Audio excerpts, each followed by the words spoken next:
Assalamualaikum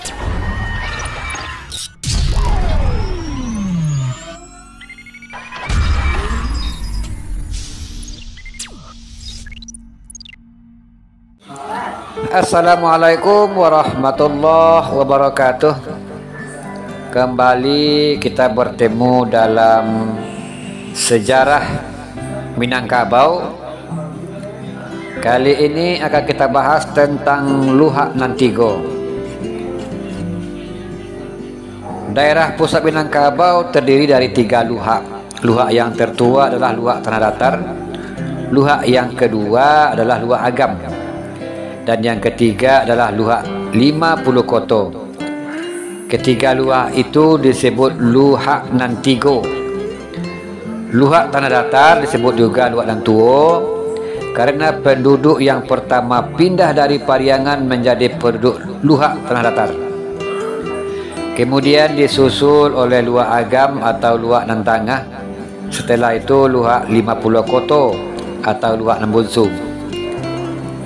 Luhak Tanah Datar meliputi Kabupaten Tanah Datar dan sekitarnya. Luhak Agam meliputi Kabupaten Agam sekarang dan sekitarnya. Sedangkan Luhak 50 Koto juga meliputi wilayah Kabupaten 50 Koto sekarang dan sekitarnya.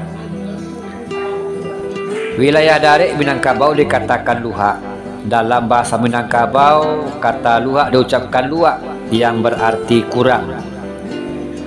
Penduduk luhak semuanya berasal dari Pariangan Padang Panjang. Mereka ingin mencari tempat-tempat baru untuk bermukim. Kalau dilihat, daerah yang ditempati umumnya dekat dengan air. Hal ini membuktikan bahwa nenek moyang kita telah mengenal kehidupan yang baik. Nagari Pariangan dipimpin oleh 2 orang datuk yang arif dan bijaksana, yaitu Datuk Katamanggungan dan Datuk Parpatih Nan Sabatang. Ketika itu penduduk Pariangan semakin ramai, rumah penduduk semakin banyak. Timbullah keinginan kedua pemimpin ini untuk mencari daerah baru. Datuk Parpatih Nan Sabatang dan rombongan segera menuju ke daerah timur. Mereka melihat daerah itu berbukit-bukit dan berlembah-lembah. Artinya tidak banyak tanah yang datar. Setelah kembali, mereka bermusyawarah dan mengambil kesepakatan bahwa daerah baru itu diberi nama Luhak Tanah Datar, yang artinya kurang tanah yang datar di daerah itu. Begitulah asal nama Luhak Tanah Datar. Di daerah baru yang dinamakan Luhak Tanah Datar ini, Datuk Parpatih Nan Sabatang melihat airnya jernih, ikannya jinak dan buminya dingin. Hal ini sesuai dengan petitih bahwa banamo Luhak Tanah Datar ayenyo janiah, ikannya jinak, buminya dingin. PTT di atas melukiskan bahwa keadaan alam dan karakter daerah Minangkabau. Pemimpin yang lain yaitu Datuk Katamanggungan berangkat bersama rombongan ke arah barat Gunung Merapi.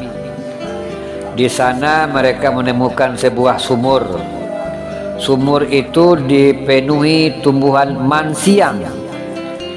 Tumbuhan ini mereka beri nama Agam.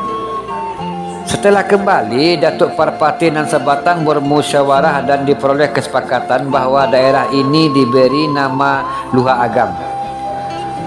Luhak artinya sumur atau luak.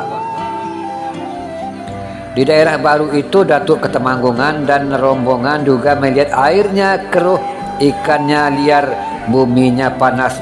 Hal ini sesuai dengan petitih banamo Luhak Agam, ayenyo karuah, ikannya lia, buminyo angek.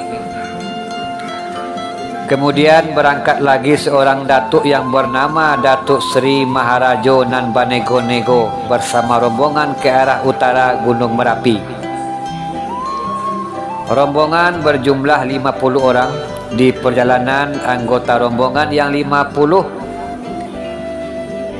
hilang entah ke mana. Akhirnya daerah itu dinamakan Luhak 50 koto, yang artinya kurang dari 50 koto. Di daerah baru itu Datuk Seri Maharaja Nan Banego-Nego merasakan airnya manis, ikannya banyak dan buminya sejuk. Hal ini sesuai dengan petiti Banamo Luhak 50 koto, airnya manis, ikannya banyak, buminya sejuk. Itu saja dulu yang kita bahas dalam pertemuan ini. Semoga bermanfaat. Terima kasih. Assalamualaikum warahmatullahi wabarakatuh.